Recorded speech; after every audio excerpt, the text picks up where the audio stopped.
મારું નામ પરાક્રમસિંહ જાડેજા, મારું ગામ રાજકોટની પાસે નાના મોવા. હા, પેલા તો એવું નહોતું લાગતું ફ્રોડ થયો એવું, પણ હવે એવું લાગે છે. ફેબ્રુઆરી મહિનાથી જે આપણે મૂળ રકમ મૂકેલી એના રિફંડ તરીકે 5% અને પછી 4% ને એવું બધું એ લોકો આપણને આપતા હતા. સંજયભાઈ માંગરોલિયા અને એમની સાથે એમની ટીમ હશે, એ લોકોએ અમારી પાસેથી અલગ અલગ કંપનીમાં રોકાણ ઇન્વેસ્ટમેન્ટ જ કરવાનું, રીસેટ વેલ્થ નામે એમણે એક કંપની બનાવેલી. એમાંથી પછી ગુજરાતી મૂવી બનાવવા છે, ઓઇલ મિલ કરવી છે, સુપર માર્કેટ સુપર મોલ બનાવવાના છે, આવું બધું અમને કહી અને અમારી પાસેથી આ મૂડી લીધેલી એમણે. પણ 3 વર્ષ પહેલા મેં જે રકમ 8 લાખ મૂકેલી એ મને પાછી મળી ગઈ છે. બાકીના 8 લાખ રૂપિયાનું કામ અમારે ફેબ્રુઆરી મહિનાથી અટકી ગયું. હા, મારા ટોટલ 8 લાખ રૂપિયા ગયા છે પરિવારના સભ્યોના અને મારા નામે. ટોટલ આંકડો કેટલો હશે?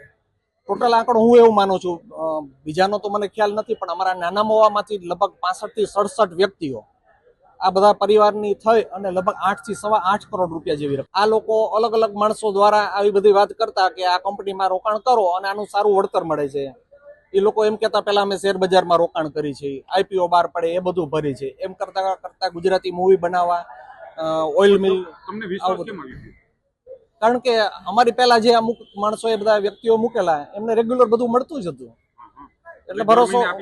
હા, દર મહિને રેગ્યુલર આપી દેતા. હા, મને એક ભાઈ, મને નામ તો યાદ નથી, પણ આવી રીતે વાત કરેલી અને કીધું કે અલગ અલગ તમારા ગામના ઘણા વ્યક્તિઓના છે તો તમે પણ મૂકી શકો છો. એટલે મેં શરૂઆતમાં 1 લાખ રૂપિયા મૂક્યા, બરોબર રેગ્યુલર ચાલ્યું, 6 મહિના પછી પાછા બીજા 2 આપ્યા. એમ કરતા કરતા ટોટલ પેલા મેં 8 મૂકેલા હતા. પણ 6-7 મહિના પહેલા મેં બીજા 8 મૂક્યા ને, એમાં 2 મહિના મને વળતર આવ્યું નહીં. અને ફોન કરી તો ફોન ન ઉપાડે, પણ મેસેજ આવતા અને એવું કહેતા 1 થી 5 માં મળશે, 25 થી 30 માં, આવતા મહિને મળશે, 2 મહિને. એમ કરતા કરતા છેલ્લે એવું કીધું 120 દિવસમાં બધું મળી જશે, પણ કઈ મળ્યું નથી. ઓફિસ તો એમની અલગ અલગ હતી. એમાં પેલા 6ઠા માળે છે, 7મા માળે છે, એવી રીતે અલગ અલગ 5-6 ઓફિસો એમની હતી. પણ અત્યારે બધી ઓફિસમાં પણ તાળા મારી દીધું. તંત્ર પાસે માંગી છે. અમારી જેમ એવું તો નથી બધી વ્યક્તિઓની આર્થિક સ્થિતિ બરાબર હોય, મહેનત કરીને. અમારા ગામમાં અમુક વ્યક્તિ એવા છે કે બીજા પાસેથી પૈસા ઉછીના લઈને એમણે આપેલા છે. એમને એમ હતું કે આ બધું બરોબર ચાલે તો આમાંથી જીવન નિર્વાહ બધું ચાલે રાખશે, પણ એવું નથી થયું. દુભા રાવલ એડવોકેટ છું અને અત્યારે 50 થી 60 લોકો અત્યારે કમિશનર ઓફિસે રિસર્ચ વેલ્થ કંપનીએ જેને કૌભાંડ કરેલ છે અને તેનો માલિક છે સંજય માંગરોલિયા. તેને બધાને લોભામણી સ્કીમ આપી અને 4 થી 5% માસિક ડિવિડન્ડ આપવા માટે બધાને લોભામણી જાહેરાત આપી હતી અને તેમાં બધા ફસાણા છે.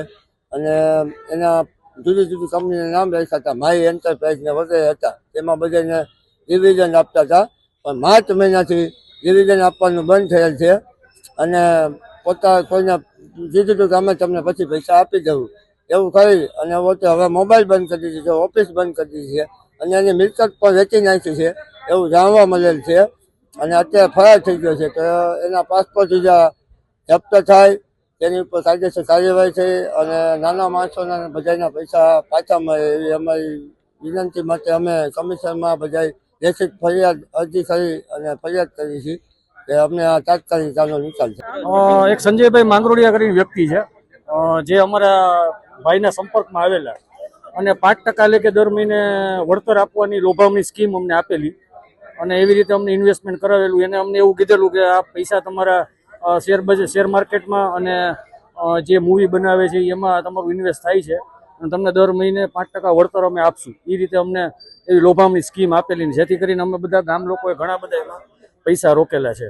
બધાને અલગ અલગ છે, કોઈના 5 લાખ, કોઈના 50 લાખ, એવી રીતે બધાને અલગ અલગ. એ તો એકચ્યુઅલી અમને એક આંકડો તો ખબર નથી, એ જ અમે સરકારને માંગ કરી છે કે હવે એ આંકડો જાહેર કરે, એની તપાસ કરે કે શું આંકડો છે આનો. રાજકોટમાં તો ખબર નહીં, પણ અમારા ગ્રુપ સર્કલ અને અમે મળીને 60 જણા છીએ. આ લગભગ હતું 2018 થી ચાલુ હતું. અમે ડાયરેક્ટ સંપર્કમાં નહોતા આવ્યો, પણ એની ચેનલ અને એના એજન્ટ દ્વારા એવી રીતે અલગ અલગ વ્યક્તિથી અમે સંપર્કમાં એના આવેલા. એના ઘણા બધા એનું સારું ગ્રુપ નેટવર્ક હતું, એટલે એવી રીતે અમે સંપર્કમાં આવ્યા.